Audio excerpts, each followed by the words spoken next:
কথা মনে রাখবেন, মমতা হচ্ছে পাক্কা আরএসএস। আমি আগেও বলছি, এখনো বলছি, মুসলমান বিদ্বেষ মমতা, কমলার মনোভাব, সাম্প্রদায়িক মনোভাব মমতার। তা নয় যদি হতো, হ্যাঁ, এটা যদি না যেতে হতো তাহলে মুসলমানদের অখাপ সম্পদটাকে ধ্বংস করতো না। দেখুন কথাটা কি হচ্ছে জানেন, যে টাকাটার কথা বলছেন সে টাকা যদি রাহুব বলে কাছে দেওয়া হয় তাহলে কোনো কাজ হবে কি? সে টাকা তো রাহুব বলে কাছে চলে যাবে। অতএব সে টাকা যদি সত্যিকারের বিডিও থেকে নিয়ে বসে কাজ করতো তাহলে ইসরার সাহেবের কোনো কাজ হতো কি বুঝলেন? কাজ তো কিছুই হয় না। সে বাংলার মানুষ দেখতে পাচ্ছে, এখানে ইসরার সাহেব এসে দেখতে পাবেন, ওই কাজ টাকাটাই দেওয়া হয়েছে, কাজ কিছু হবে না। হ্যাঁ, সে ওই রাহুব বলি দিয়ে মাঝখানে খেয়ে খুঁজে শেষ করে দেবে, এর আগেও দিয়েছে এখনও দেবে, কি বলেন? কাজ কিছুই হয় না, হবে না। হ্যাঁ, কথা বলে আর নামে এই টাকা দিয়ে আগামীতে ভোটটা নেবার জন্যে এই প্রচার আলোয় কি হবে, ইসরার সাহেব এত দিচ্ছি তত দিচ্ছি, এটা বলে দাও আগামীতে যাতে টিএমসিতে ভোটটা পাওয়া যায়। কিন্তু টিএমসি দিয়েও হবে না।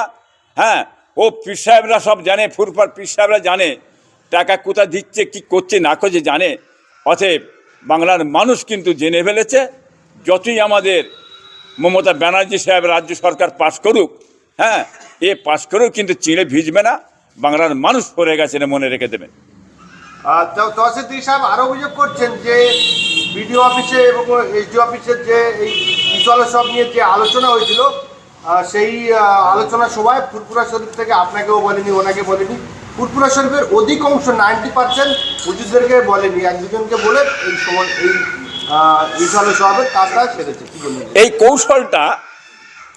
এই কৌশলটা অনেক আগে থেকে চলছে, এটা নতুন নয়, কি বুঝলেন? আগেও আমরা বলেছি, এখনও বলছি, এরা ঠিক নিজের মনগত কি মনোপুত 2-3-4টে ভাইকে নিয়েছে, যারা মানে হাঁ হুজুরের দল, কি বুঝলেন? যারা এই কথা বলে থাকে সে তাদের পাল্লায় পড়েছে, দেখেন এই কাজগুলো করে যাচ্ছে। কথা এসব কথা আমাদের বলে না, যারা বয়োজ্যেষ্ঠ, যারা বুঝদার বলবে তাদের ঘরে এড়িয়ে যায়। ওখানে যারা ফাইট করবে বলবে ডিএম সাহেবকে, ডিএম সাহেবের কাল ঘাম ছুটিয়ে ফেলার লোক তো রয়েছে এর মধ্যে বসে, কি বুঝলেন? সেসব না বলে কিছু নিজের মনগত, হ্যাঁ, মন গড়ার মধ্যে 2-4জনকে নিয়ে যা পাশ করে নিয়ে বেরিয়ে চলে গেল। আর এদিকে প্রচার সমস্ত পীর সাহেবকে বলি দেখেন, যে কথা বলার ক্ষমতা নেই যার, তাকে কোলে করে নিয়ে যে লাভ কি আছে? হ্যাঁ, সামনে খালি মুখটা দেখি ছেড়ে দেওয়া হবে। যারা কথা বলতে জানে, কোথা কি হয়েছে না হয়েছে, সেসব ধরনের লোক তো এরা নিয়ে যাবে না। এই কৌশলটা যে ভিতরে চলছে, কি সরকার কি জানে না? সরকার জেনে শুনেই তো কাজ করছে, বা জেনারেল নিয়ে বসাচ্ছে, কি বুঝলেন? তারা কি জানে না? তারাও জানে, বুঝলেন? সে নেতারাও জানে সেই ধরনের লোককে নিয়ে যে বসিয়ে নিয়ে গেছে। কেন এই মানুষ নিয়ে গেলে আর খাওয়া যাবে না, কি বুঝলেন? বিপদ আছে। অর্থাৎ এদের নিয়ে কাজ করে নিয়ে যা পারো ঝেড়ে নিজের মনে পকেট পুঁজি করে লাও, এইসব কৌশল। এই যে 2,40 লক্ষ টাকা বরাদ্দ হয়েছে বলে শুনতে পাচ্ছি আমরা, সেই টাকার কাজ কিছু শুরু হয়েছে ফুরফুরা শরীফে? সেটা কাজ আমার চোখে পড়ে না বাবু।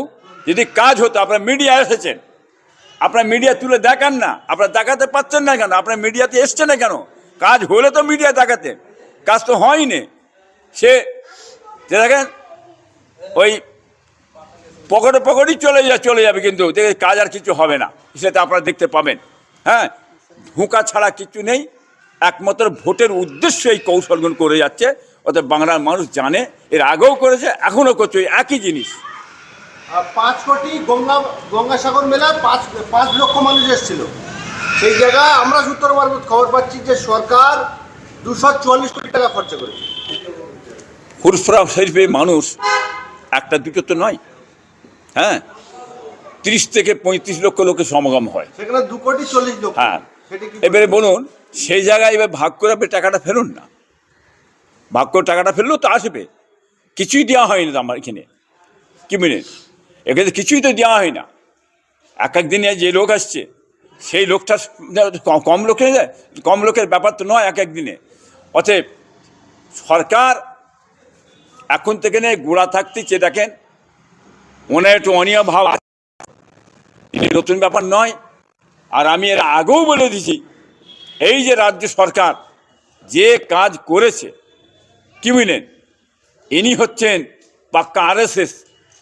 মমতা ব্যানার্জি? হ্যাঁ, মমতা ব্যানার্জি পাক্কা আরএসএস। ইফতারি করলো তো চেয়ার বসে, আরএসএস ইফতার করলে চেয়ে দেখেন পাল্টে যায় না।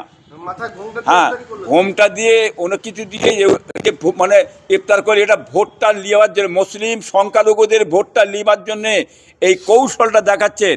হ্যাঁ, এটা মেকি দরদি। তাহলে মুসলিমরা বোকা।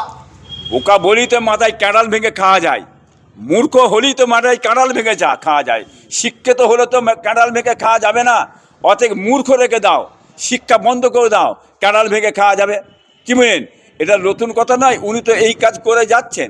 অতএব একটা কথা মনে রাখবেন, মমতা হচ্ছে পাক্কা আরএসএস। আমি আগেও বলছি, এখনও বলছি, মুসলমান বিদ্বেষ মমতা, কমলার মনোভাব, সাম্প্রদায়িক মনোভাব মমতার। তা নয় যদি হতো, হ্যাঁ, এটা যদি না যেতে হতো, তাহলে মুসলমানদের অখাপ সম্পদটাকে ধ্বংস করতো না। কি বুঝলেন, সেটা আপনারা নিজেরা দেখে নিলেন। কোর্টে চলে গেলেন, কই আপনি অখাপের জন্য কোর্টে গেলেন না? হ্যাঁ, আপনি বন্ধ করে দিলেন, মুসলমানদের ক্ষতি করে দিলেন কেন?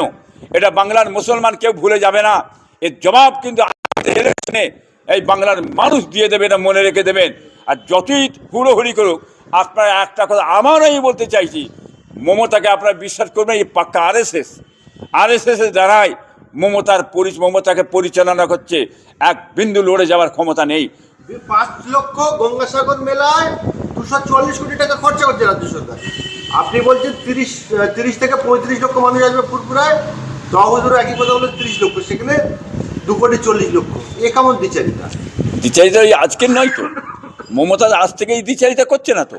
মমতা গদিতে বসা থেকেই এই দ্বিচারিতা করে আসছে। আমি তো আপনাকে আগেই বললাম, বুঝতে পারছেন? মুসলমান বুঝবে, মুসলমান কি বুঝবে?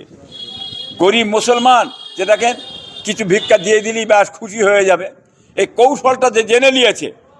কি বুঝলেন, মুসলমানদের শিক্ষা নেই, অল্প মানুষ শিক্ষিত আছে, আর যেগুলো শিক্ষিত আছে তাদের তো ধারে বাড়ে নিয়ে যাওয়া হবে, তাদের কোনো রকম পদে দেওয়া হবে না, ফেলে রেখে দেওয়া হবে।